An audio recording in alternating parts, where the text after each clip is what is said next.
thì vội mua rồi lúc mong nghe ui cái sặc thì lâu rồi lớn rồi mà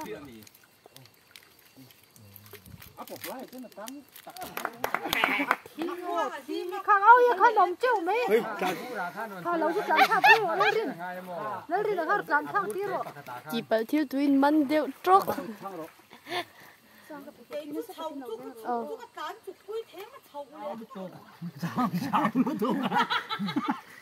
cái mà sao cái tội sử dụng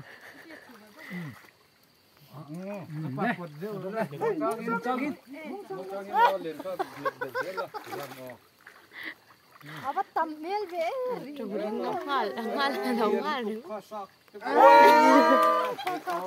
yên liền tiêu kiệt mồm nhớ thiện hình đầu khó lâu đâu hai tiếng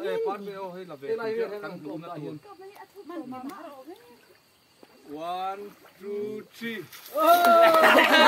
lập phật hết tôi cần là Kho.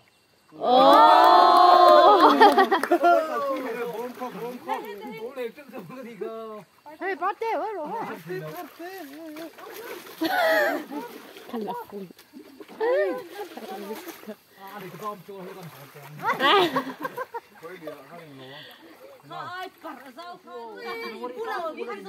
chắc bắt đi bông phu nó sao vậy khi party hàng suốt rồi khi kiến lắm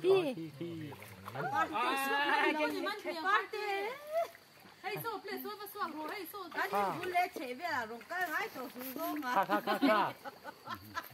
khi kiến lắm đó khi khá khu khá lại chẳng lắm lên khai Party nó trắng tổ mấy rồi thế thì sao? thì thiếu gì rồi đi du đà thật tổ la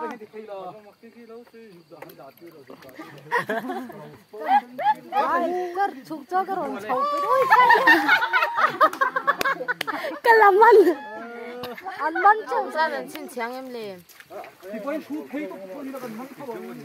ê trong đây cái gì đâu ha ê rồng tê hal Party hết tàn nỗi thiền ạ, thằng đầu lắm mồ, lấy lâu là, cái gì không? Ê, sao đó quẹt lắm.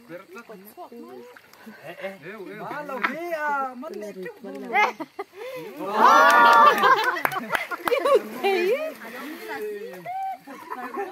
Rồi chăm thầy đâu.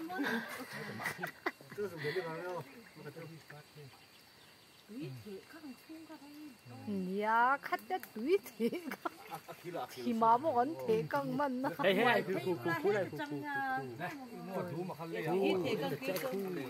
hey này phu này hey cái số thầy số khu là bạn ngước ở đúng thế không thế này là ôi mình nghe anh thấy ba triệu là hiểu biết Lên cảm ơn ngon đi. anh đã bắt được mà đã rồi anh chỉ gặp lùng quá đúng rồi